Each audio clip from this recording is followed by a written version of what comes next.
Viral, seorang wanita disebut mirip Nikita Mirzani, akui mengidolakan dan termotivasi kerja kerasnya.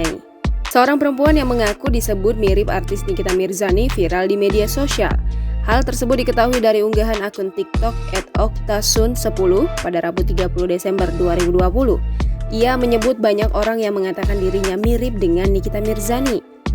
Perempuan dalam video itu bernama Okta, 28 tahun, dari Palembang, Sumatera Selatan. Saat dihubungi, Okta membenarkan bahwa wajahnya itu disebut mirip Nikita Mirzani. Selain orang terdekat, dirinya sering disebut mirip oleh orang-orang yang melihatnya. Namun, ternyata Okta tak merasa wajahnya mirip dengan artis tersebut. Meski begitu, ia mengaku senang saat disebut mirip dengan Nikita Mirzani.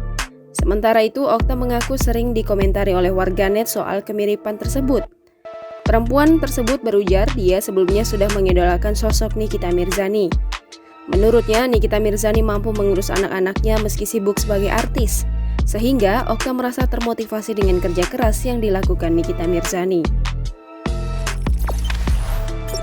Jangan lupa subscribe, share, komen, dan like ya!